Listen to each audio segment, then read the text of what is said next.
Great morning, great afternoon, and great evening, good people. I am Dave Barnes. I'm a solution focused psychotherapist. And this Juneteenth, for Men's Mental Health Awareness Month, I thought it'd be a good idea to give you some tips for working with or helping or showing care for any young man in your life, particularly young men of color. So, tip number one, I got three of them for you. Tip number one is to give them space and autonomy. So, as men, young men in particular, we don't like being told what to do. I don't think anybody likes being told what to do, but certainly young men, I was a young man, but they often think that they know a lot, they know everything. So, giving them space and the autonomy, the room to open up when they're ready, not when you think they need to. That's tip number one.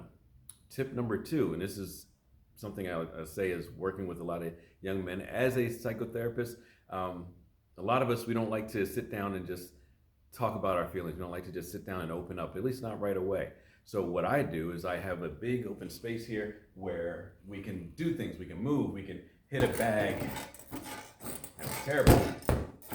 We can hit a bag or this bag, or we can jump rope, or we can have a catch with a ball. We can do a lot of different things. And what I found is that when I get my young guys moving, then they start opening up more. They start talking about what's going on. They feel freer too. A lot of, as young men, we don't typically like just sitting down. We like to be up and moving and doing stuff. And a lot of them will tell me, man, I didn't realize we were having therapy because I was just, moving around and having fun. And as we may or may not know, it's very therapeutic to move. It's very therapeutic to walk around. It's very beneficial for us to just get out of our heads sometime and just get moving.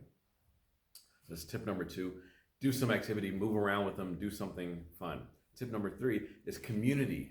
Try to have a community around these young guys. If you can get them connected with an organization. I'm a big martial arts fan.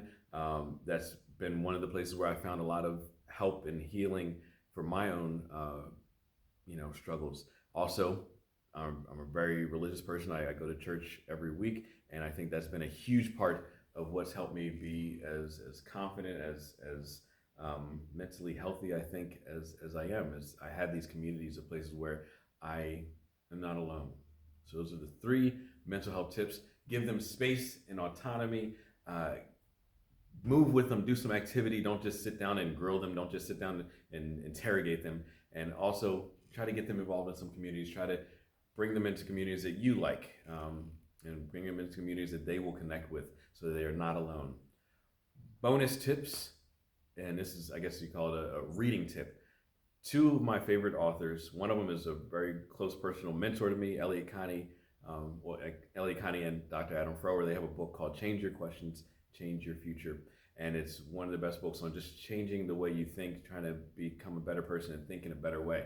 Another one that's really good is by a great man named Resmaa Menakem, and it's called My Grandmother's Hands. And this book is all about generational trauma and healing your trauma. And I'd be lying if I said I didn't take inspiration from some of the things he taught in that book about moving, about how to use movement to help release some of that trauma, help you feel better, help you heal.